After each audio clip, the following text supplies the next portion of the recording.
খুব ভাল লাগিল আৰু এইখিনি কাম যে আমাৰ এই প্ৰেচিডেঞ্চি বা মানুহবিলাকে যে কৰিছে এইখিনি কাম মানে সিহঁতক মোৰ কোৱাৰ কথা নাই, মই ধন্যবাদ দিম। কাৰণ আমি অতি সোনকালে এই কামখিনি যাতে সম্পূৰ্ণ কৰিব দিয়ে এইখিনি কথা মানে আমাৰ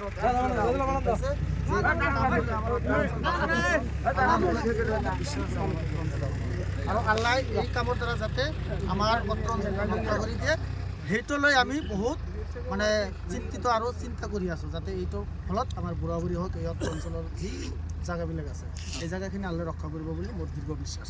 হয় ইয়াত আমাৰ বহু ধৰণৰ বহুত দূৰ দূৰান্তৰ পৰা মানুহ আহিছে, তেওঁলোকে আহি বহুত ধৰণৰ দান বৰঙণি ইয়াত আগবঢ়াইছে। হয়তো আপুনি আজি আহিছে আমাৰ ইয়াত আহি কাম চাই কেনেকুৱা লাগিছে, ৰাইজক আপুনি কি কেনেকৈ উৎসাহ দিব বা আপুনি কিবা এটা অনুদান মই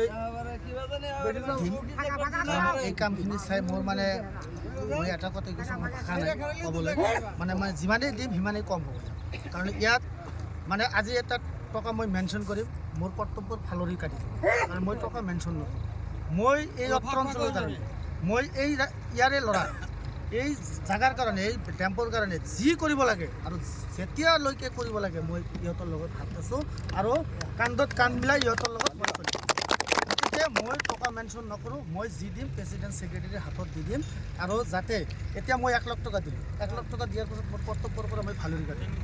1 লাখ টকাত শেষ নহয়, কাৰণ ইহঁতৰ লগত মই থাকিব লাগিব। মই ঘৰ ইয়াত আৰু এই অত্ৰ অঞ্চলৰ ৰাইজৰ কাৰণে মানুহৰ কাৰণে যি কৰিব লাগে মই সম্পূৰ্ণ কৰিবলৈ ইহঁতৰ লগত মই লগতে আছোঁ।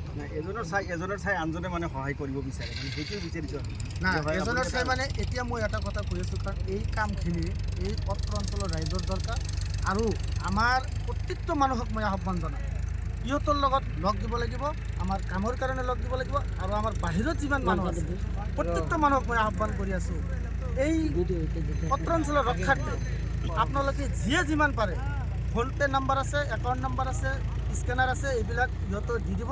আপোনালোকে পাৰিলে অলপ অলপ আপোনাৰ যি সমৰ্থ আছে সেই সমৰ্থ যাতে ইয়াত আগবঢ়ায়। ধন্যবাদ। হয় আপোনালোকে শুনিছে আমাৰ অত্ৰ অঞ্চলৰ এজন সচেতন ব্যক্তি যাৰ নাম সাদ্দাম হোসেন আহিছে ইয়াত। সাদ্দাম হোসেন ডাঙৰীয়া ইয়াতে আহিছে, আমি নথৈ আনন্দিত হৈছোঁ। তেখেতক এখন ফুলম গামোচাৰে আমাৰ কমিটিৰ সভাপতি মহোদয়